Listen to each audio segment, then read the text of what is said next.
como por qué se forma el diagrama pleural, cómo puede llegar a hacer un enfoque diagnóstico del diagrama pleural,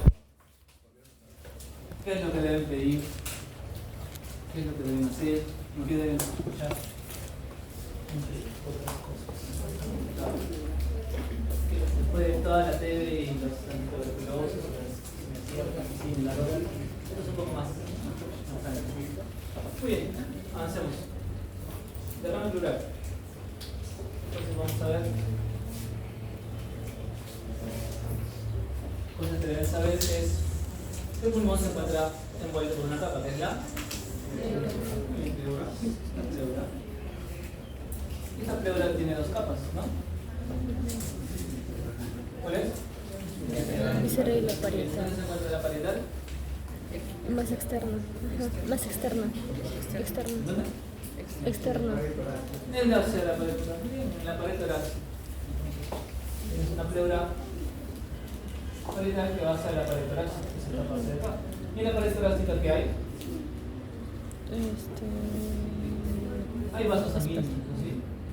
Por ahí transcurre, como se llaman, vena, arteria, nervio y las arterias, sobre todo las arterias que se ven arterias torácicas. ¿Sí? ¿Se entiende? Dentro de las arterias hay irrigación, sangre, todo eso. Muy bien. Esa es la pleura parietal. ¿Cuál es la otra? Tenemos la otra pleura visceral. ¿Qué envuelve la pleura visceral?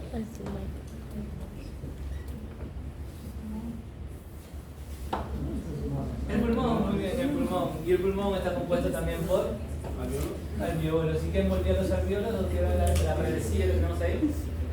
Los capilares, ¿no? Para el intercambio capilar. O sea, también tenemos vasos sanguíneos. ¿Sí? Y en los vasos sanguíneos tenemos una serie de fuerzas que hacen que el contenido líquido se quede en los vasos sanguíneos, que son las fuerzas hidrostáticas y las fuerzas poliosmóticas, ¿sí? Las fuerzas hidrostáticas y poliosmóticas, ¿se entiende? Sí. Muy bien, entonces dentro de los vasos sanguíneos tenemos fuerzas que hacen que los líquidos se queden dentro de los vasos, tanto hidrostáticas como poliosmóticas. En ambos lados, ¿qué hace la fuerza hidrostática?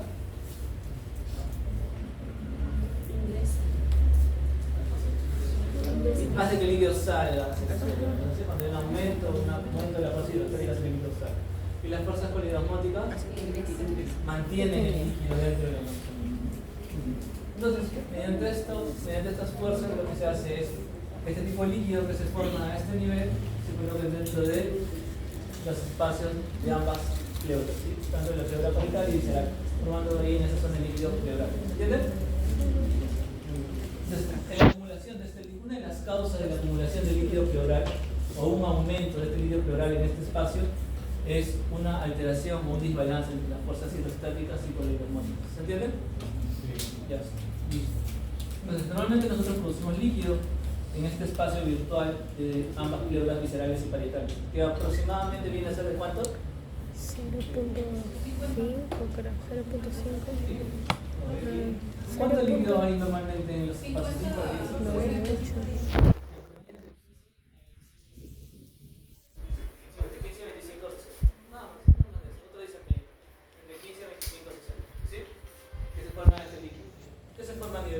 Y esto de acá pues es absorbido. ¿A qué nivel? ¿Dónde se absorbe el líquido pleural? ¿O hacia dónde pasa? ¿Se queda siempre en el espacio? ¿O se absorbe más de la zona? ¿En dónde?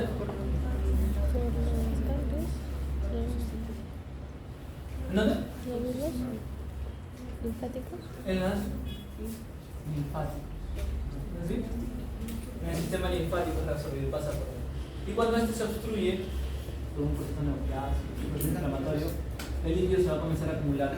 ¿Sí? Entonces, aparte, otra de las posibles causas de que haya aumento del líquido a nivel de la pleura sería alteración en la absorción del líquido pleural. ¿Entiendes?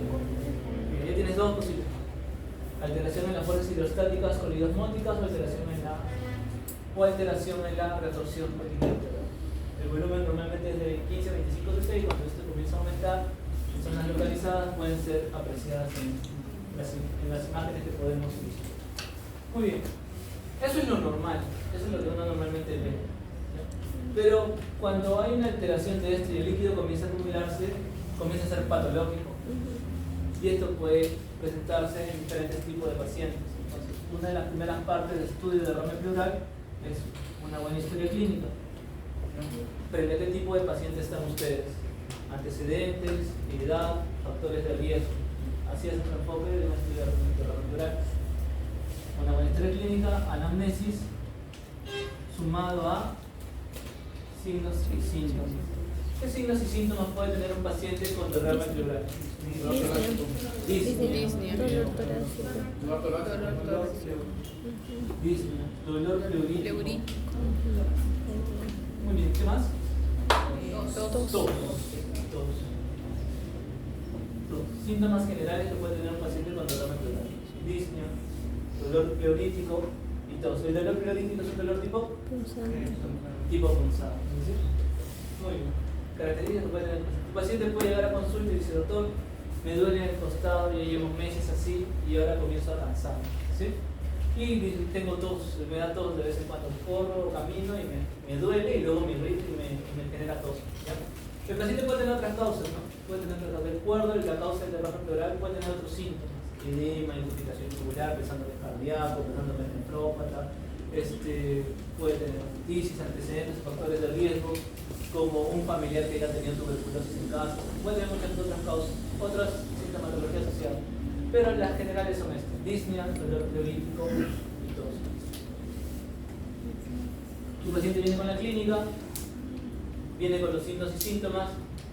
Lo otro que vas a hacer es el examen físico.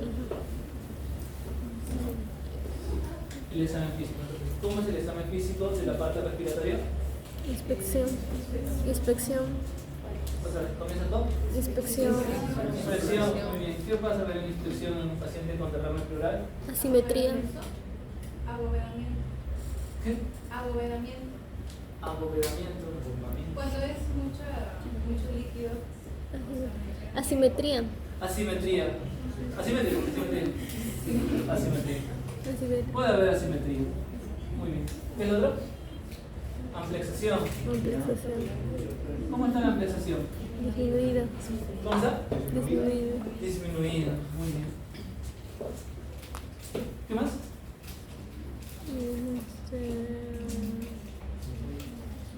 ¿Ahí está haciendo examen físico? No.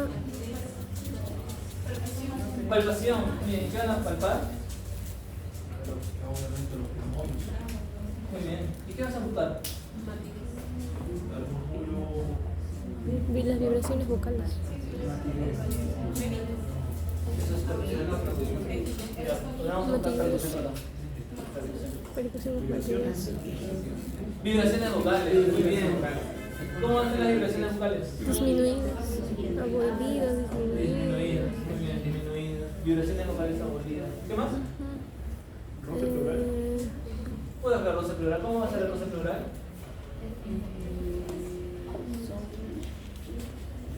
¿Está presente? ¿No va a estar presente? ¿No va a estar roce pleural? Palpación. ¿Qué les falta acá? Percusión está acá abajo. Auscultación, muy bien. ¿Y qué van a auscultar?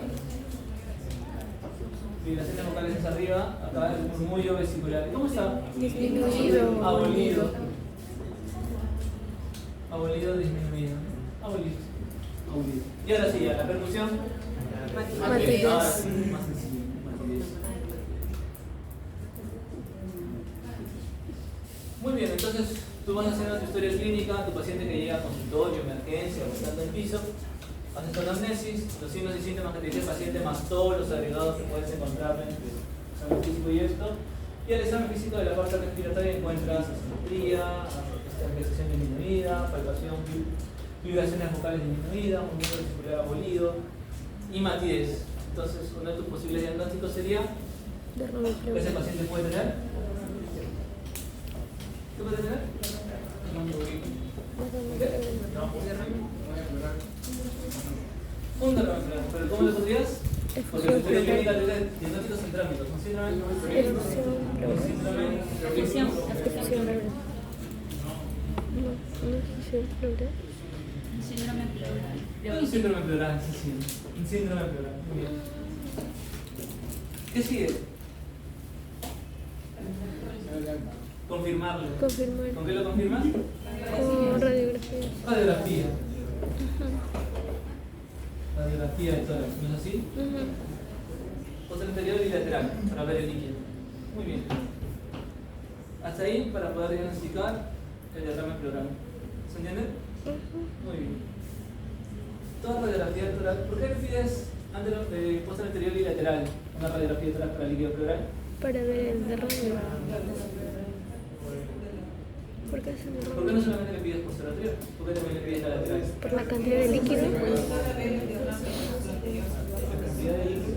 Por la cantidad de líquido. Muy bien. Entonces en la radiografía de tórax, ¿qué es esta? Tú puedes combinar una fosa anterior y Posterior anterior. una lateral, ¿no es así?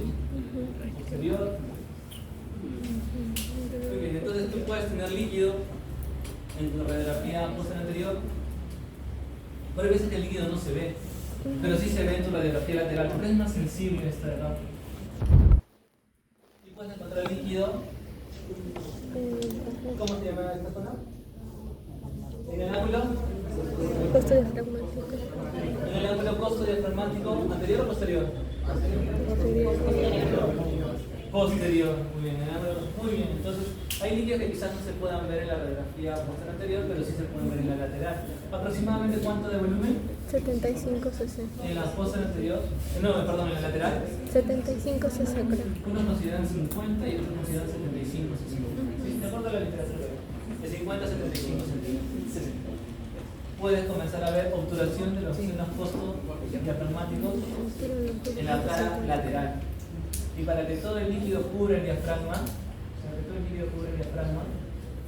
aproximadamente en volumen, 200. ¿cuánto debería tener? 250. Entre 150 a 175 Muy bien. 150 a 175. Y para que se forme, o cuando tienes demasiado líquido, comienza a formarse esto. ¿Qué es? La línea de Damasov. La famosa curva de Damasov. Para que esta curva se manifieste, aproximadamente debería haber un De volumen 600 a 800. 560. Para poder manifestar. Una ecografía te puede ver hasta 10 mucho más sensible. Una ecografía. La radiografía tiene sus limitaciones, pero una ecografía podría ver hasta 10. Muy bien, tienes tu radiografía de tórax y todo. Y el último pilar, el que acabamos de nombrar, es si aún tienes dudas o piensas que hay líquido, ecografía de tórax. Muy bien, radiografía de tórax, los volúmenes que puedes ver y ecografía. Ya está, tu paciente llega, te dice toda la sintomatología, puede tener un derrame. Ponen en hospitalización, doctor, el paciente puede tener un derrame. Le he pedido una placa, porque ya sabía que usted me la iba a pedir, ya le pedí la placa, viene la placa y ve, doctor, ahí está el derrame. ¿Qué sigue? Identificar cuál es el motivo de ese derrame. ¿Sí? Entonces, ahí ya comienza las clasificaciones de exudado y transudado. las clasificaciones de tu líquido pleural que se dividen en dos, ¿no? Que son Exudado y transudado. exudados y transudados. Entonces comienzan a aparecer los estudios para ver si son exudados Y transudados. o transudados. Muy bien. Para transudados o para exudados, ¿qué es lo que van a hacer? Los criterios del LAI. Los famosos Criterios del LAI. criterios del LAI. Ahora, la pregunta es, ¿todo líquido pleural se punza? No. ¿Sí? El oculado no. El oculado no. Ya. Esas son las clínicas. ¿Todo el líquido pleural se punza? No siempre, ¿cierto? No siempre se punza el líquido pleural. ¿En qué casos no lo punzo?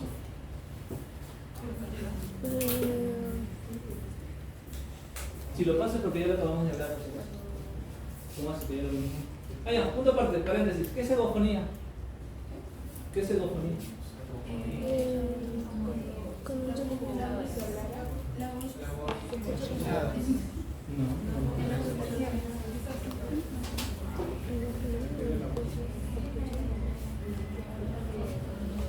Hemos visto la clínica, ¿no?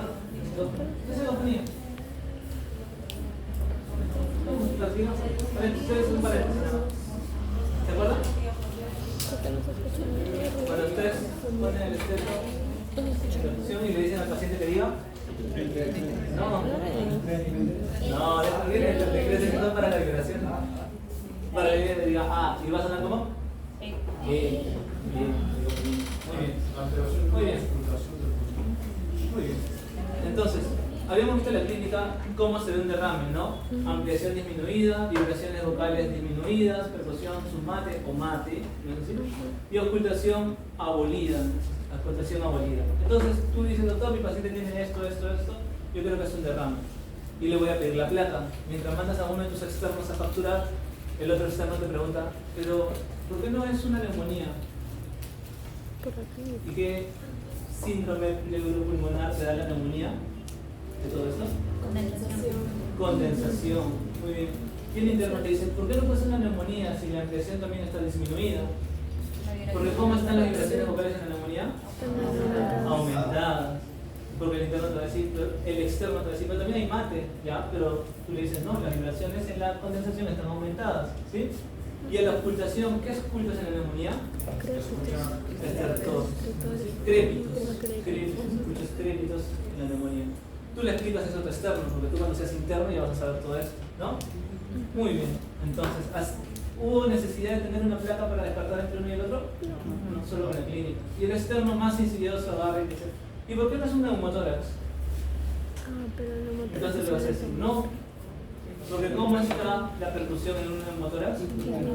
Timpánico. Debería ser hipersonoridad, se ve en el neumotórax, es hipersonoridad. ¿Sí? Esa es la diferencia entre derrame y un neumotórax, porque lo demás es muy parecido. ¿Ya?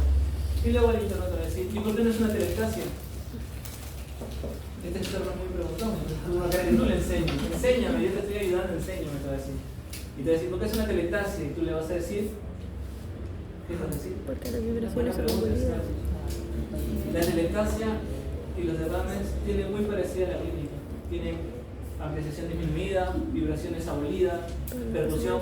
Si bien es cierto, dice submate, pero puede catalogarse en algunos casos como matidez. Y las ocultaciones están abolidas. Y es ahí donde necesitas, por eso, la radiografía. Para poder diferenciarlas, la radiografía del tórax. ¿Sí? Muy bien. Por eso era la radiografía. Tienes la radiografía para diferenciar entre telestasia y ya está. Ahora sí. Ya, le explicaste todo esto a tu externo mientras hacía todo el procedimiento y tomaba la radiografía y todo. La pregunta era, ¿en qué tipo de pacientes no punzas el líquido pleural? Pacientes que tengan... Cuando creas que esa efusión pleural es por falla cardíaca. Si es por falla cardíaca, muy bien. ¿Cuál es la característica de una efusión pleural por falla cardíaca? La gran mayoría de veces es... No, eso sí es trasladado. Es... La gran mayoría de veces el derrame pleural por falla cardíaca es bilateral. Acuérdense, la gran mayoría de trasudados son bilaterales. La gran mayoría de trasudados son bilaterales. Falla cardíaca. ¿Cuál es el otro? Cirrosis hepática. Hepatopatías crónicas como cirrosis. ¿El otro? Enfermedades renales como el síndrome nefrótico. ¿Por qué nefrótico? ¿Por qué? Por el aumento de proteínas. Porque pierde proteínas, o sea, pierde proteínas. Por eso genera una efusión pleural que generalmente son bilaterales. La gran mayoría de trasudados son bilaterales, ¿sí? Siempre se cumple, no siempre se cumple. La gran mayoría de trasudados son bilaterales. Por ende, la gran mayoría de sudados son unilaterales. Pero la gran mayoría de trasudados son bilaterales. Pero en la falla cardíaca puede pasar de que tengas una efusión pleural unilateral. Cuando sucede esto, ¿es más frecuente de qué lado? Del lado derecho. Ya. Si tú tienes una efusión pleural o derrame pleural muy sugestivo o por etiología de falla cardíaca lo punzas, no se punza. Las derrames pleurales por falla cardíaca no se punzan. Salvo en contadas excepciones. Y lo vamos a ver. Bien. Entonces, trasudado generalmente es más sistémico, generalmente es bilateral, y exudado generalmente es más asociado a cuadros infecciosos y generalmente asociado a disminución del drenaje linfático. Ya. ¿Y cómo diferencias una de otra? Con los criterios de Lang. los famosos criterios de Lang. Y entonces ustedes ya han leído, releído y sobreleído sobre los famosos criterios de Lang. Así que no son nada novedosos, que tienen mucho tiempo con nosotros. Y entonces, ¿qué usas para calcular los criterios de Lang? El LDH, muy bien, el LDH de proteínas, muy bien, tanto del pleura, tanto del líquido pleural como el suero. como del suelo, ¿no? Como del suelo. Ambos tomados el mismo día. Ambos tomados el mismo día. No es que hagas la función hoy día y mañana dices, dale, le voy a tomar esto. Ambos se toman el mismo día. ¿Ya? LDH, la relación LDH pleural y LDH del suelo debe ser para el sudado. No llega a 0.5. Mayor a 0.6. 0.6. Muy bien, ¿qué es lo otro que le va a servir a tu paciente para estudiar? Proteínas tanto en el líquido pleural como en el suelo. ¿Y este debe ser para el sudado? Mayor a 0.5. Mayor a 0.5. Muy bien. ¿Y lo último? Líquido pleural. Muy bien. ¿Cuál es el último ítem? Este es el criterio 1, criterio 2, criterio 3. ¿Cuál es el tercer criterio? Que tomarle colesterol. No, leucocitos. ¿Cuál? Leucocitos. Ajá, ¿qué? Leucocitos, o sea. ¿Cuál es el tercer criterio, chicos? Tercios del límite superior del resultado serio. ¿Qué cosa? LDH serio. Ya. A ver, dilo completo otra vez. 2/3 del límite superior del valor, no del límite superior del Ya que el DHL, bueno, el LDH pleural debe ser mayor a 2/3 del límite. mayor a 2/3 del límite superior normal del DHL suero. ¿Sí? ¿Y lo entienden? Más. Esa es la visita que debes decir, más. ¿Se entiende? No, más. Ya. Digamos, el DHL, deshidrogenasa láctica en suero, los valores referenciales te lo van a dar el laboratorio. Casi se entiende, ¿no? Los valores referenciales. Digamos que los valores referenciales son de 100 a 200. ¿Sí? Muy bien. ¿Cuál es el límite superior normal? 200. Claro. ¿No? Lo que te dice el tercer criterio es que el DHL pleural debe ser mayor a los 2/3 del límite superior normal del DHL en suelo. O sea, debe ser mayor a 2/3 de 200. ¿Se entiende? Ahora sí. Ya, ahora sí. Listo. Ese es el tercer criterio. Ahora sí se entiende el tercer criterio. El más confiable. El más confiable es el más confiable. Muy bien. Eso es en exudados. Trasudados. ¿Cuáles son los criterios para trasudados? Lo contrario. Menor o igual a 0.6. ¿Qué más? Menor o igual a 0.5. Y menor de 2/3 del límite superior. Muy bien. Así es. ¿Se entiende? Para que sea un trasudado debe cumplir todos sus criterios. Todos. Para que sea un exudado basta el centro 1. ¿Sí? ¿Se entiende? Ya está. Pero hay veces, el estudio de los criterios de Gall tiene una sensibilidad de 75-80%. O sea, nos quedan en el aire, ¿qué? 20% más o menos. Y hay veces donde los trasudados se confunden con exudados. ¿En qué casos? En un cáncer. ¿O no? ¿Es un cáncer? ¿Cáncer? ¿En qué casos? ¿Cáncer? Por ejemplo, en algunas veces lo que nos pasa es que tu paciente tiene edemas de miembros inferiores, tiene incrustación yugular, tiene reflujo hepatoyugular, toma la radiografía y ves infusión pleural bilateral, pero por su mal patrón respiratorio y el dominio del hemisferio derecho que tiene en ambos, pero más en el hemisferio derecho, deciden estudiarlo para estudio líquido. Usa solamente una teratosíntesis diagnóstica. Saca tu líquido, pero tú crees que eso debe ser el líquido debería ser por insuficiencia cardíaca. Por insuficiencia cardíaca. Pero haces tu estudio líquido y te sale exudado. Entonces, ¿qué pasó? Hay veces que los pacientes con insuficiencia cardíaca, con el uso de diuréticos, como furosemida, estos trasudados se concentran y pueden pasar o se pueden falsear como exudados. ¿Sí? En estos casos los valores pueden ser diferentes. ¿Cómo lo verificas o cómo lo aseguras? Que sí o sí es un trasudado.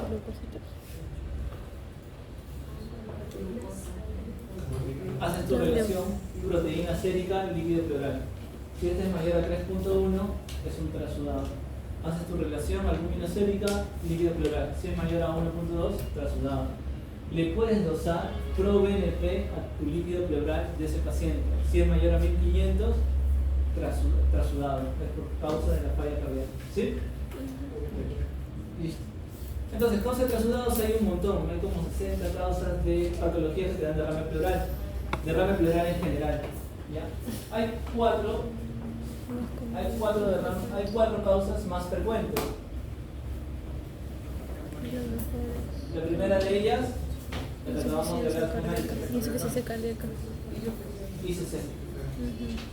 Solo derrames pleurales, ¿eh? La primera, ICC. La segunda,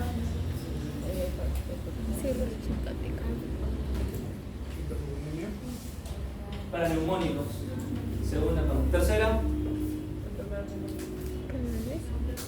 neoplasias. Neoplasias, muy bien. Las neoplasias más frecuentes en pleura. Mesoteliomas, están acá. Mesoteliomas. ¿Qué más? Cáncer de pulmón. Cáncer de pulmón, mesoteliomas, cáncer de mama. Cáncer de mama. Muy bien. Dentro del cáncer de pulmón, ¿cuáles son las más asociadas a derrame pleural? ¿Los centrales o los periféricos son más frecuentes? Los periféricos son más frecuentes. Como se encuentran a la periferia, es más sencillo que escuchen en pleura, ¿ya? Y pueden hacer derrame pleural. El adenocarcinoma, por eso es muy asociado a derrame pleural. ¿Sí? Muy bien. Entonces ya tenemos las causas. Infecciones para neumonía. Me faltaba uno, pues estamos en Perú. ¿Cuál es? TB. ¿Cómo me voy a olvidar de qué es? Perdón. Bosteo. Muy bien. Principales causas de derrame pleural. Ya sabemos que las puedes dividir en exudados y trasudados. Para eso vas a usar tus criterios de Lai. Ya sabes que se te pueden falsear, pero si se falsean, tú ya sabes que puedes hacer otros alcoholes para poder ver si realmente es un exudado o si realmente es un trasudado. ¿Sí? Entonces, dentro de las principales causas de trasudado, les marqué algunas de las más importantes, ¿no? Insuficiencia cardíaca, hipoalbuminemia, dentro de ellas diferentes causas, sobre todo las hepatopatías, síndrome nefrótico y entre otras que pueden encontrar. Otras causas que quieren saber que ocasionalmente pueden causar trasudados: amiloidosis, pilotórax, pericarditis constrictiva, derrame pleural, hipotiroideo, entre otros. Dentro de exudados, causas infecciosas, dentro de ellas las afecciones paraneumónicas. Segundo, pleuresidas tuberculosas o derrames por TB. ¿Sí? Las iatrogénicas o por traumas. Las iatrogénicas o por traumas son las que vemos ahí. Una colocación incorrecta de un catéter venoso central que puede pasar. Perforaciones esofágicas, hemotórax, kilotórax, entre otros. ¿Sí? ¿Qué es un hemotórax? Sangre en nivel líquido pleural. Bueno, generalmente la gran mayoría o las principales causas de hemotórax o sangre en el líquido pleural es causado por politraumatismo, traumas. ¿Sí? Otras causas de exudado. Recuerden que para trasudado hay causas muy puntuales y son pocas. Para exudados hay más infecciones iatrogénicas relacionadas a neoplasias o malignidad, relacionado a procesos inflamatorios crónicos, relacionado a enfermedades de tejido conectivo. Dentro de ellas lupus y AR están a la cabeza. ¿Ya? Disfunciones endocrinas como enfermedades tiroideas. Otras causas: pancreatitis, celulitis pancreático, síndrome de Meigs y misceláneas. Las demás que puedas encontrar. Entonces habíamos visto que tu abordaje era preclínica, anamnesis, examen físico. ¿Qué más? Imágenes, de ahí eco si puede ser posible, ¿ya? Y el estudio del líquido pleural. Y el estudio del líquido pleural usaba estos criterios de Light para clasificar entre sudado y prosudado. Y de acuerdo a eso, hacías tus presunciones diagnósticas. ¿Hasta ahí? ¿Fácil o difícil? Fácil. Todo sigue un camino. Es así de sencillo en la práctica, a veces no es tan sencillo en la práctica. Dentro de las imágenes, radiografía de tórax, tomografía, resonancia, ultrasonidos, entre otras que podemos encontrar. Dentro de la radiografía, y lo que yo les dije, las laterales, los volúmenes que podemos encontrar, y con ecografía, o si se detecta más de 1 centímetro en ecografía, eso es aproximadamente 20 cc. Y si es mayor a 20 cc, es drenable, se puede usar. Y en la radiografía de tórax, donde encuentra todo esto, es lo que nosotros vamos a ver. Muy bien. La primera radiografía. ¿Qué ven? Un derrame pleural en el tórax izquierdo. Muy bien, vamos avanzando. Me siento bien. Pero creo que podemos ser un poco más finos, ¿no? ¿Qué se ve? Un derrame pleural en el tórax izquierdo.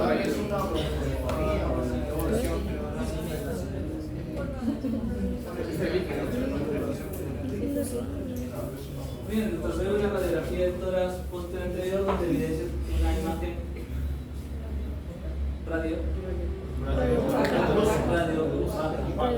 radiopaca con una obturación del seno costofrénico y costodiafragmático y evidencia la curva del Amazon. Lo que me hace pensar de que puede tener más de 500 cc de líquido. Muy bien, doctor, excelente. Sí, bien. ¿Y el segundo?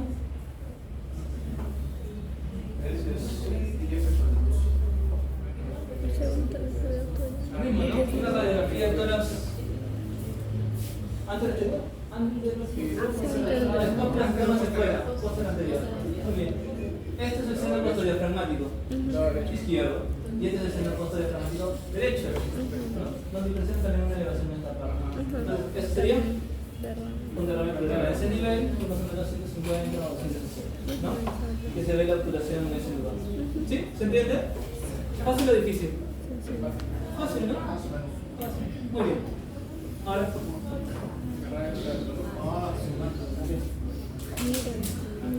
El primero. Una radiografía con una radiocapacidad en el tórax izquierdo que aborda Izquierdo. ¿Qué más? presencia del neumotórax. ¿Que desplaza? La tráquea. Que desplaza mediastino. Muy bien. Tráquea. Que desplaza mediastino. Muy bien, doctor. ¿En qué sospecharía? Pleura. Acá pleura tenemos todo. Un derrame pleural masivo, doctor, del emitórax izquierdo. Bien. Se gana su tubo el paciente, ¿no? Porque tiene demasiado líquido para drenarlo. El paciente se gana su tubo para que ese líquido se haga paulatinamente. No pueden pulsar y sacarle más de 1000 en una tracocentesis. Pueden pausar. El paciente comienza a respirar bien y luego el pulmón colapsa con el emitórax. No puede sacarle más de 1000. Entonces, en ese caso, el paciente se gana su tubo. Se hay que colocar un tubo de repente. Muy bien. Esa es la primera imagen. La segunda. Un derrame pleural en el tórax derecho. Máximo totalmente. En el lado derecho.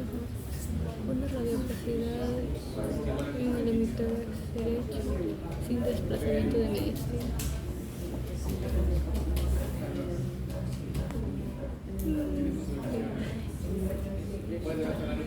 La segunda. Vamos. Colapso pulmón derecho. No está bien. ¿Qué es la segunda? Derrame pleural. ¿Dónde? Derrame pleural en el tórax derecho. ¿Algo más?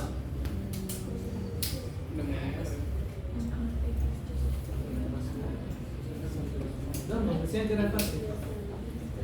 ¿Cómo se llama esto? Neumonía. Hiperprograma aéreo. Otra cosa, la verdad no tiene hiperprograma aéreo. Tiene hiperprograma aéreo. Consolidaciones, ajá, sí me ¿Qué entiendo. más? ¿Cómo A ver, se llama? ¿qué ven? El signo del. No sé, del arco profundo.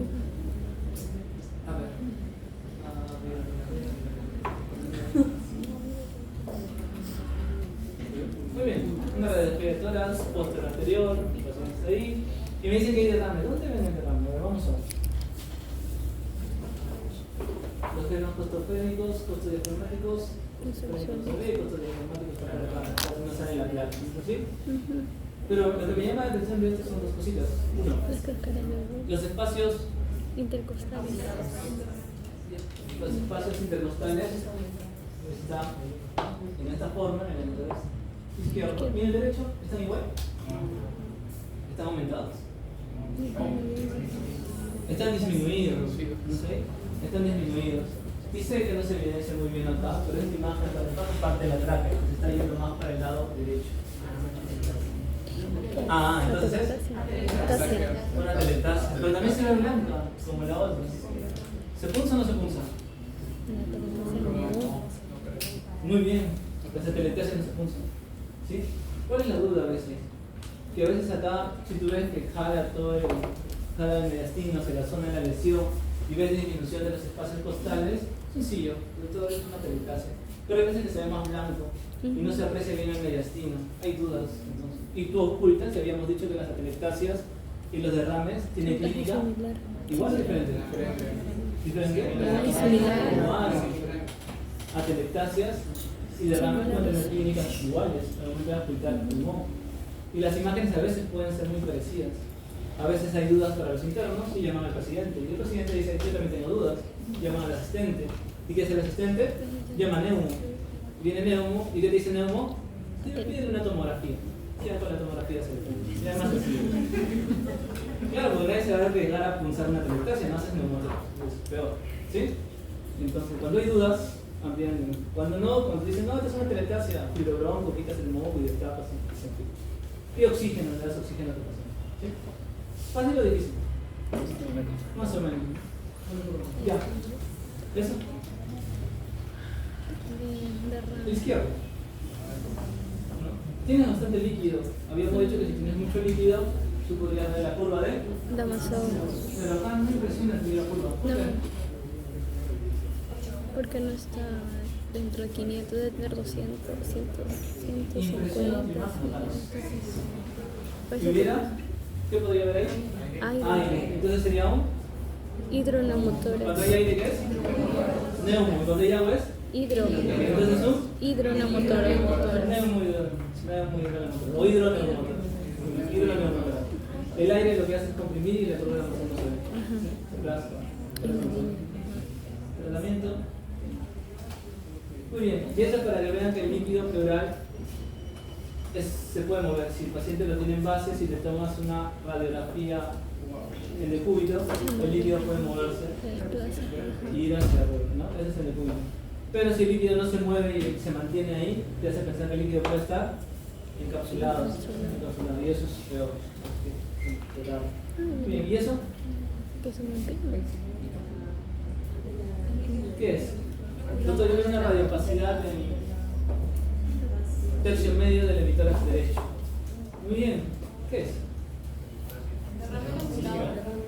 Derrame cerebral. Ya. ¿Qué más podría ser? No, porque. No, una teletasia no. No sé si vea. En pie más. Colapso en parte de un lóbulo de pulmón.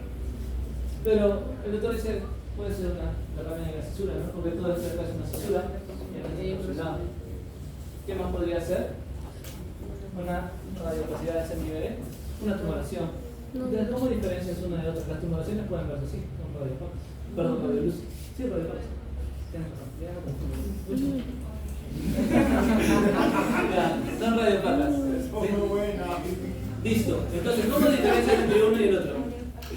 ¿Cómo lo diferencias? Por los puertos. Si es por congestión o por acúmulo de líquido, si tú le das diuréticos, ¿mejora o se mantiene igual? Mejora. Pero si es un tumor, ¿mejorará? No. Entonces se mantiene ahí. Se mantiene ahí. Listo. Le tomas das diuréticos, balances negativos, tomas una placa y esa lesión ya no se encuentra. ¿A qué se conocía antes eso? Se conocía como tumores fantasmas o tumores evanescentes. Pero si yo vi una tumoración en ese momento, le vuelves a tomar una placa y ya no hay tumoración. Era porque el líquido se acumuló en una cisura y dio una radiopacidad que pensó o impresionó que fuera una tumoración. ¿Sí? ¿Se entiende? Ese es el famoso tumor evanescente que se puede ver en la cama cerebral. sobre todo derrames que se dan a nivel de cisura. ¿Qué más? Ya tienes los criterios de Light, tienes la radiografía, que es lo más importante, que es lo primero que van a tener en mano. Las tomografías que te pueden detectar hasta 12C de derrame en este nivel, te ayudan a determinar si hay o no hay neumotora, te ayudan a determinar si hay o no hay atelectasias, pueden mostrar etiología de por qué tiene derrame, puede ser un derrame paraneumónico, te evidencia el líquido y las zonas de condensación. En esas imágenes dice ya, este derrame es por alguna neumonía. Puede haber masas, dice ya, este derrame puede ser por un cuadro neoplásico, ¿ya? Y te da los lugares exactos de donde se encuentra el líquido, ¿no? ¿Sí? Como en esta zona de acá, o en esta zona de acá. Como en esta zona de acá, donde tienes líquido encapsulado en todo esto, ¿sí? Una membrana engrosada a este nivel. Las ecografías te ayudan a detectar menor cantidad de líquido. Con 10cc pueden ser detectados mediante ecografía. Y lo más sencillo de esto es que se puede hacer a pie de cama del paciente. Le das un ecógrafo, lo realizas a pie de cama. Hay los hospitales que son más factibles de hacerlo. ¿Ustedes han visto que hagan ecografía en sus salas? ¿No? Sí. ¿De casualidad? Radiografía, sí, pero ¿han visto que a veces dicen, ya, tiene líquido en el tórax, pero no sabemos exactamente dónde está? Hay que mandarle ecografía para que vean un punto de marcaje. ¿Sí han escuchado eso? Y lo que sucede, el paciente tiene líquido, pero tiene muy poco. ¿Y qué es lo que dicen? Ya, hay que mandar la ecografía a rayos para que le hagan una ecografía y le hagan su punto de marcaje para saber dónde punchar. ¿Sí? ¿Sí han escuchado eso? Bueno, ¿sí lo han visto? Entonces lo que hace el interno es lleva a su paciente, ecografía, el ecografista lo que dice, señor, échese. Pon el ecógrafo, dice, ya, acá tiene líquido, marca. Listo. Ya señor, levántese, vaya a su sala, ya lo marqué. Listo, y se va. Dice, llega el residente y dice, ya lo hiciste, sí doctor, acá está el paciente, su punto de marcaje está ahí. Listo. Ya señor, siéntese, ponga las manos así. Vamos a pulsar. Punza y no entra. Hasta el segundo motor. Punza y no sale líquido. ¿Por qué no sale? Porque la ecografía que se le hizo al paciente para marcar fue echada y el líquido, pues obviamente cambia de posición al momento de sentarse. Y el paciente dice, acá no sale nada, lo han marcado mal todavía. No, entonces no. En las ecografías para toracocentesis ecodiadas se deben hacer en ese mismo momento. En ese mismo momento. Para eso sí, porque si lo haces en diferentes momentos o si lo llevas a hacer relado, pues no, puede ser que donde marcas no esté exactamente líquido. ¿Sí? Por eso son en ese mismo momento. La toracocentesis es el estudio líquido que ustedes van a hacer, o si ya es que no han hecho. ¿Hicieron toracocentesis o todavía no? ¿Pero se han visto cuando hacen? Tampoco. Una vez o no. Tampoco. Bueno, ya van a ver. Tienen que ir un poquito más seguido al hospital. O ganarse al residente o al interno de una manera académica para poder ver, académica. Aún les queda mucho, centro. Entonces el plan es hacer un estudio, un barrido y que vean cómo se hace una toracocentesis. Pero lo más sencillo, ¿no? ¿Cuántos litros fue este costal? ¿Qué más? Cuidando las ¿Cómo hacen una toracocentesis? ¿Hay una ley donde sea cómo hacer el procedimiento? echa el paciente hacia adelante, el paciente hacia ¿Cómo? adelante. Ya, borde inferior de la escápula, 12 pasos hacia abajo, también es otro método, ya. Disculpas y ¿qué más? Ya, tienes parte de la costilla. ¿Y dónde punzas? Abajo, por debajo. Ya sé por qué no se han ganado sus toracocentesis, entonces, no lo entiendo. ¿Qué pasa por debajo de la costilla? Ya, procuren no pinchar. Procuren no pinchar. Tienes el paquete en la costilla, el pincho, tocan hueso y se van hacia arriba. Porque de abajo te van y es muy difícil comprimir una arteria que se cruza así. ¿Sí? Ya está, para eso. Entonces, se realiza en todo derrame pleural nuevo la toracocentesis, excepto en pacientes con falla cardíaca. Pacientes con falla cardíaca generalmente no. Salvo aquellos pacientes que tengan demasiado líquido, que estén con diuréticos a grandes dosis, y aún así tu paciente tenga insuficiencia respiratoria, disnea, mal patrón respiratorio y mucho volumen, y no haya mejoría clínica. Y tú sabes que ese derrame o ese líquido es por la falla cardíaca, pero no mejora. Entonces ahí sí tienes que entrar y sacar líquido para mejorar la mecánica respiratoria. Otros análisis que le puedes hacer al líquido pleural es Sí, el pH, las proteínas. características macroscópicas que son inscripción, olor, que enseñan, ¿no? Color, conteo de células diferenciales para ver lo que es la citología, el citoquímico, El citoquímico. ¿no? pH, proteínas, el LDH y la glucosa. Son los estándares que vas a usar en el estudio del líquido pleural. ¿Sí? Muy bien.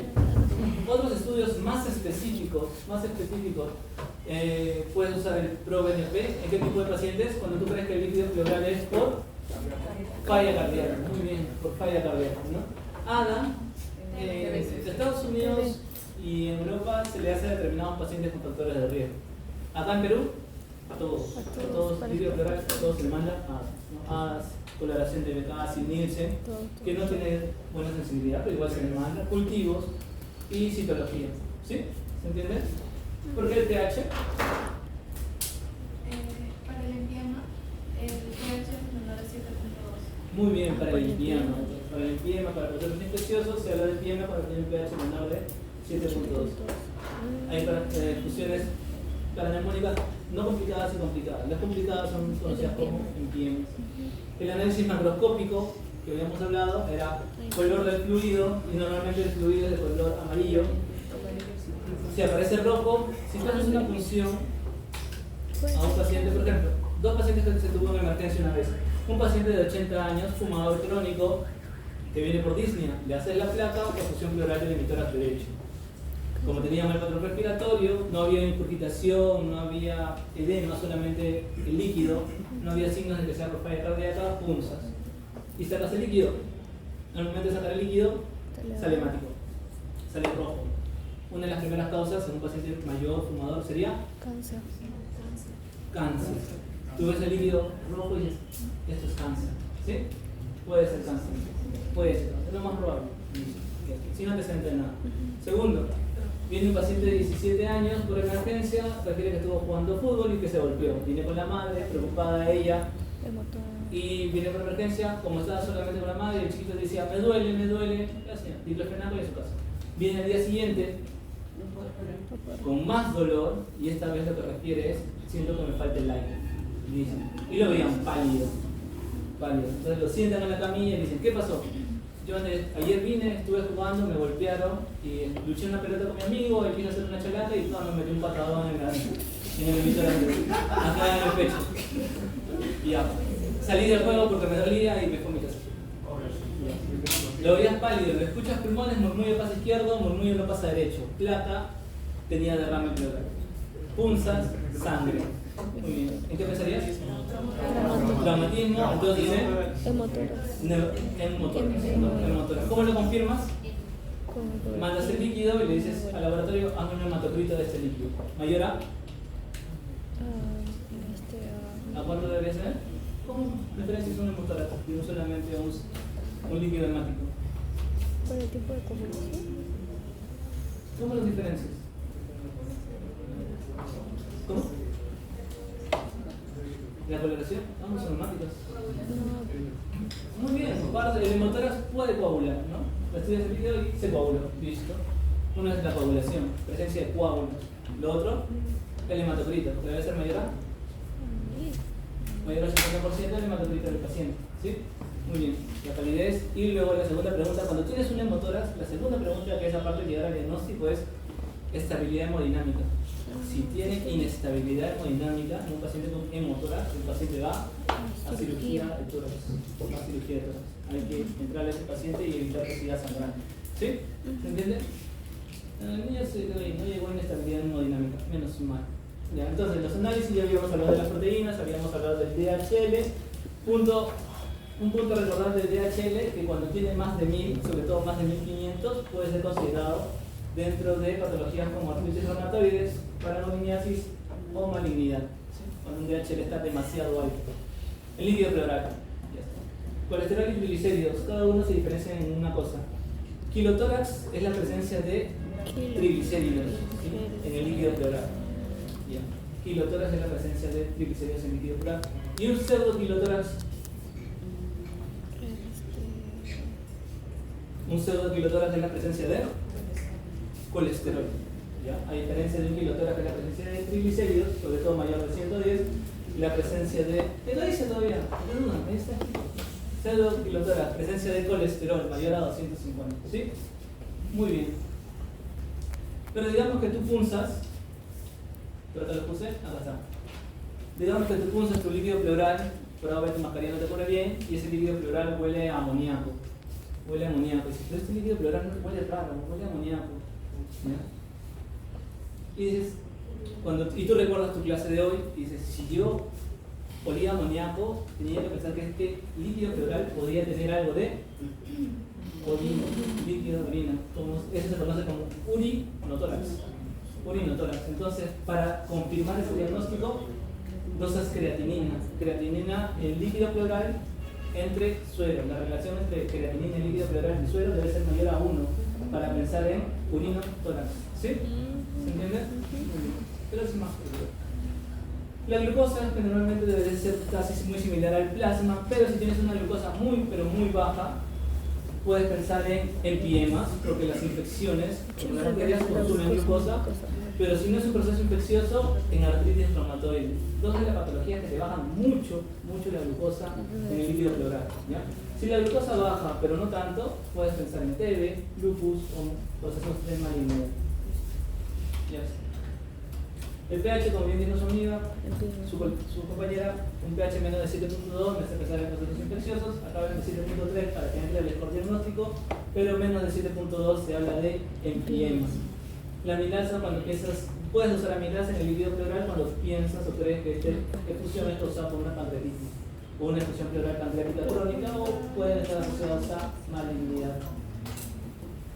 El ADA dosado en todos los pacientes que tengan sospecha de tuberculosis y ahí tiene su sensibilidad y su especificidad. Casi el 100%, ¿no? Y el punto de corte para pensar en TB, el del ADA es... 45 creo. ¿Cuánto? Mayor de cuánto yo digo este líquido pleural puede ser por TB. 35. Mayor de 35, pero la mayoría de guías te hablan de que es mayor a 40. Con mayor a 40, sugerente de tuberculosis. ¿Ya? Cuando yo pienso que es por falla cardíaca, habíamos dicho que puedes usar ProBNP, mayor de 1000, pero según las guías ya recientes, mayor de 1500, te hace pensar a que puede ser una efusión pleural por falla cardíaca. Sensibilidad del 94% y especificidad del 91%. Se usaba mucho la procalcitonina en neumonías. Si ustedes han escuchado, dos procalcitoninas, neumonías o en sepsis. ¿Para qué dosaban la procalcitonina? ¿Se acuerdan? ¿Se acuerdan vagamente algo de la procalcitonina? Que celebra procesos infecciosos, ¿sí? Pero se ha visto de que no tiene mayor relevancia en dosar procalcitonina en líquido pleural, así se llaman derrames paraneumónicos, no ha mostrado mayor utilidad. Muy bien, ya tienes todo el estudio citoquímico, glucosa, ADA, proteínas, DHL, ya tienes todo eso. Y según eso ya vas enfocando a tu paciente. ¿Cuál es la otra parte que te tenía que reportar laboratorio? La citología, ¿no? Desde la celularidad, si es a predominio de polimorfos o mononucleares, hasta la presencia de células malignas, ¿sí? Esas dos cosas tienes que ver. Celularidad, presencia de polimorfos nucleares o mononucleares. Si yo veo polimorfos nucleares, ¿en qué pienso? Infección bacteriana. Ya, se lo voy a dejar más sencillo. Si veo mononucleares, ¿en qué pienso? En TB, puede ser uno. ¿En qué más? Neoplasias. Muy bien. Y si veo polimorfos nucleares o neutrófilos, ¿en qué pienso? ¿En qué líquido pleural es por causa? Infecciosa, muy bien, después infecciosa, excelente. No caigan, ya falta poco ya, no, todavía ya vamos a terminar. Muy bien, células neoplásicas, la presencia de células neoplásicas. La presencia de células neoplásicas pueden estar en el líquido pleural, pueden estar presentes, las llevas a anatomía patológica, hacen su coloración y el anatomopatólogo te dice, acá se aprecian células como adenocarcinoma, células pequeñas o células escamosas. Ahí estamos hablando de qué cáncer? Cáncer de pulmón, ¿es así? Y hay mayor sensibilidad de células en el NM por adenocarcinoma, ¿no? 78% de sensibilidad en este tipo de patologías. Marcadores tumorales no se ha visto mayor relevancia, han intentado usar menos mesotelina porque son las células mesoteliales, las que se forman o envuelven en la pleura, pero no ha habido mayor relevancia. Ya, las células nucleadas, paraneumónicos, lupus, ya. Si tienes demasiados neutrófilos, mayor a 50.000 neutrófilos en tu mayor de 50.000 células a predominio de neutrófilos, generalmente se habla de un derrame paraneumónico o empiema, un paraneumónico complicado o empiema. Si tienes aumento de linfocitos a más del 85%, o sea, células mononucleares en el líquido pleural, puedes pensar más en TB, linfomas o enfermedades autoinmunes, como artritis reumatoide o también neoplasias como sarcoidosis. Si los linfocitos van de 50 al 70%, puedes pensar en malignidad, y si ves células mesoteliales más del 5%, eso descarta o podría alejar lo que es tuberculosis. Pero no solamente puedes encontrar linfocitos o neutrófilos, tú haces tu coloración y puedes encontrar eosinofilia. Y los eosinófilos generalmente se encuentran aumentados en más del 10%. De todos estos, los más importantes, parásitos y hongos. Parásitos y hongos. Muy bien. Listo. Y acá para que se relajen un rato y puedan ver enfermedades y pruebas diagnósticas del líquido pleural. Enfermedades y pruebas diagnósticas. Lo leen, lo imprimen, entran si quieren en casita con un café, lo van a repasar. Empiema, líquido purulento, olor pútrido, malignidad, citología positiva, obviamente. Si el líquido pleural es como una neoplasia y la detectas en la citología, es positiva. TB, cultivo positivo, coloración positiva, A positivo. ¿Qué más? Hemotórax, relación entre el líquido pleural y el hematocrito sanguíneo de tu paciente mayor a 0.5 o es igual al 50%. Y algo más, de estos, pero los más importantes.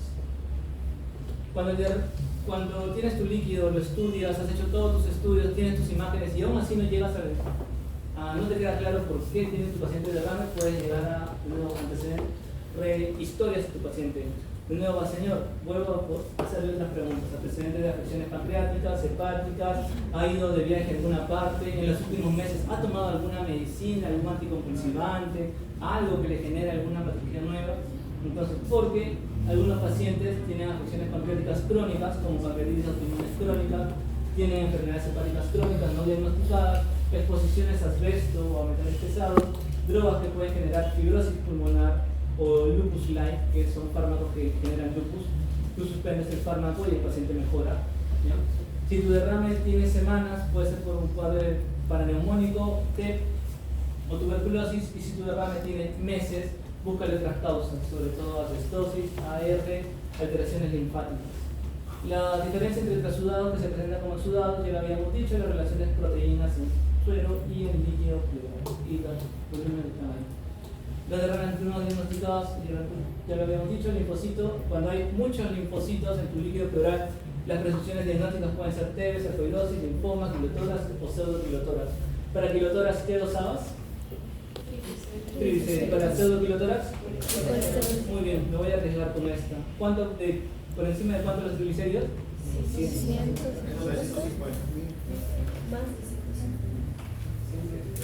Más de 110, muy bien. Más de 110 triglicéridos. ¿Y para pseudokilotórax? ¿De?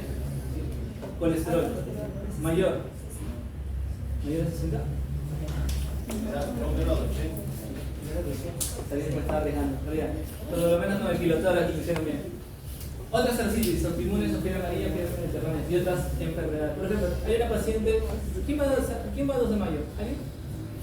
Son los del otro grupo. ¿Alguien? Lo siento, es que quería que la vean, por lo menos el grupo que va para allá.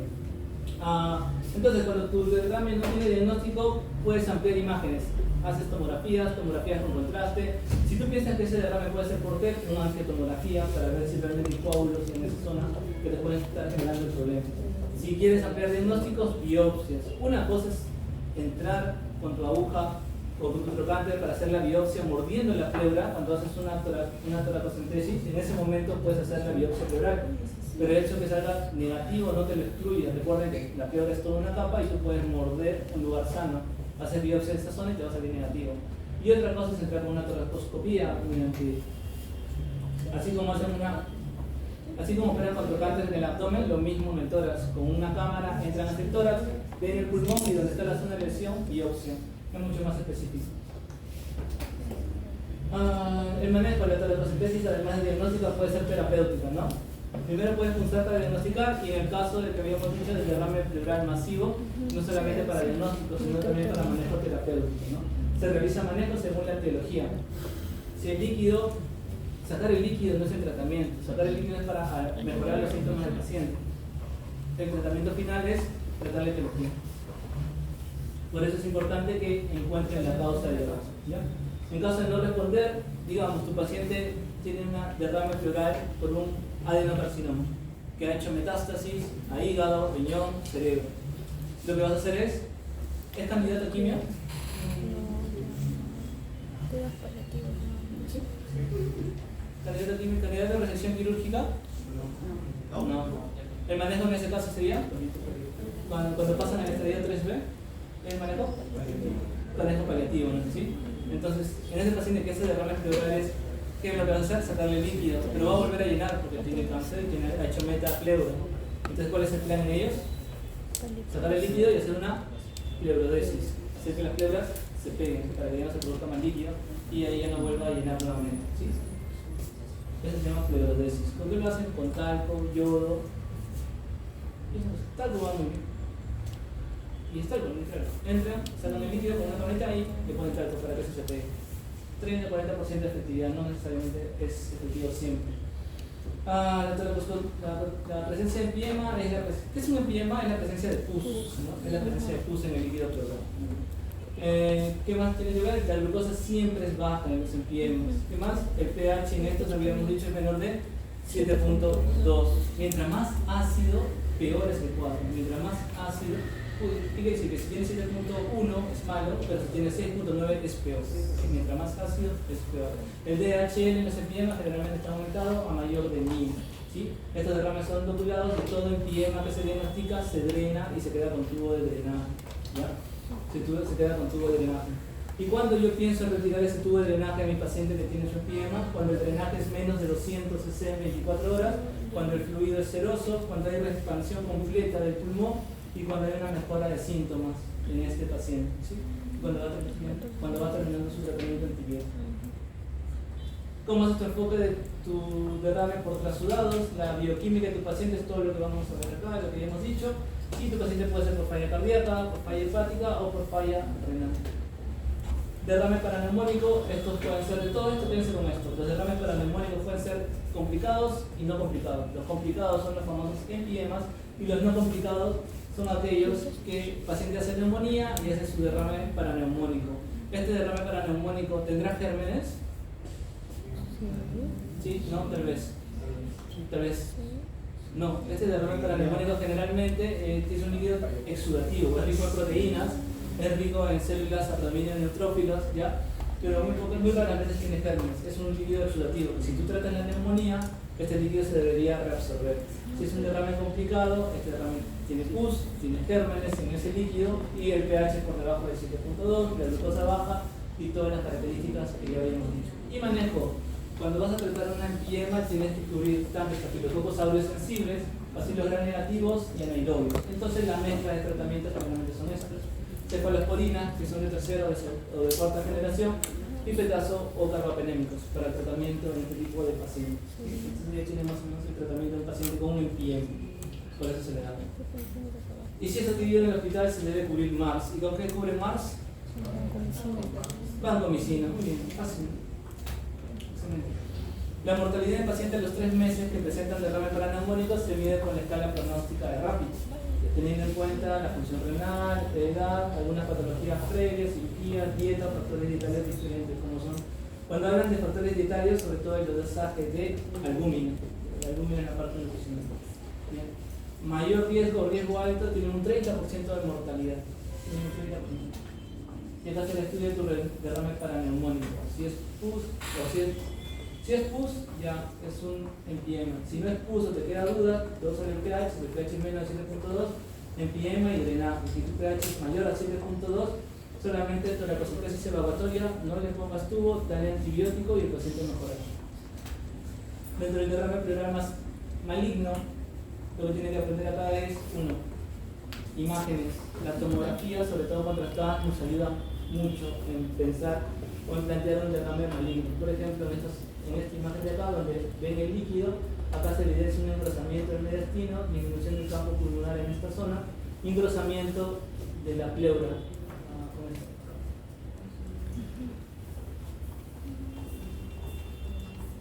Esto es líquido y este de acá, que es un poco más hiperdenso, es pleura. Todo es engrosamiento pleural. Recuerda, la pleura es una capa fina, ahí la pleura se encuentra engrosada. Nos hace pensar que ese engrosamiento pleural puede ser debido a un proceso neoplásico. Y más sobre todo acá hay un engrosamiento mediastinal en esta zona. La escala de estratificación del lente es para pronóstico, para ver el riesgo bajo, leve, moderado del paciente. Todo paciente que tenga un derrame pleural, se le puede sacarle maligno debido a cáncer, se le hace la escala de lente para ver el grado de mortalidad o complicaciones. Del derrame pleural maligno, en la primera parte, drenaje o toracocentesis es el tratamiento inicial, pleurodesis si es que no hay mejoría o si los derrames son muy continuos, se hace pleurodesis con talco, biomicina, yodo para pegar las pleuras. Catéter pleural permanente, digamos, no le puedes hacer la pleurodesis por X motivo. Entonces, ¿han visto cómo ponen un catéter central? Que le ponen en la yugular acá, ¿sí? Lo mismo, pero en la pleura. Como las pleuras están separadas, entras con tu catéter para sacar el líquido y lo dejas el catéter ahí. Es un plástico nada más. Lo dejas fijo y el señor se va a su casa y el señor, cuando sienta falta de aire o que se llena el líquido, pónganos una jeringa y él mismo se drena. Manejo paliativo, no hay mayor cosa. Es el enfoque del derrame pleural maligno. Más o menos. Ya, del hemotórax que habíamos dicho, lo más importante. Las características clínicas importantes en un paciente con hemotórax, disnea, palidez, dolor tipo pleurítico. Muy bien. A diferencia de lo que habíamos dicho al inicio, acá se suma palidez. ¿Ya? Palidez, en eso te hace pensar en un hemotórax. Taquicardia, ¿ya? Y lo que tienes que ver después es presión para ver si está con una inestabilidad hemodinámica, ¿ya? Si hay hipotensión, el paciente va a manejo agudo por cirugía de tórax. Entonces, para el diagnóstico, sospecha clínica, ¿qué es lo que realizas? Toracocentesis. Líquido hemático, lo que vas a hacer es hacer el hematocrito, la relación entre el hematocrito pleural debe ser mayor o igual al 50% del hematocrito sérico. ¿Qué más tienes que tener acá? Lo que dijo su compañera, precipitación en el tubo rojo con coágulo, mayor del 50% del total, o sea, más del 50% de la muestra se coagula. Para eso te vas a basar en base de una radiografía de tórax y un ecofaz, que es una ecografía. Cirugía. ¿Qué pacientes van a ir a cirugía? Los pacientes que tengan un drenaje de 1500 mililitros de drenaje inicial. Si tú ves que ya va sacando más de 1500, el paciente va a cirugía inmediatamente. O aquellos que tengan una pérdida de sangrado a través del líquido pleural mayores a 200 cc hora mínimo en 4 horas. Esos pacientes van a cirugía. Si es menos de 50 cc en 6 horas, el paciente tranquilo, lo observas nada más. Tú le pones un tubo de torácico y lo observas, pero si cumple los otros criterios, va a cirugía de emergencia. Profilaxis antimicrobiana se le tiene que dar a estos pacientes con una cefalosporina de primera generación. Cefazolina puede ser en las primeras 24 horas. Reduce tasa de complicaciones infecciosas, empinemas o neumonías. Recuerden que la sangre es un caldo de cultivo, cualquier germen puede crecer ahí. Y entonces la pregunta clave en un hemotórax era, si es menos de 24 horas, era ver estabilidad hemodinámica. Si tu paciente está inestable con estos dos criterios, tu paciente va inmediatamente a cirugía. Si tu paciente está estable, solamente lo observas, le colocas su tubo de drenaje y ves cuantificación de líquido, nada más.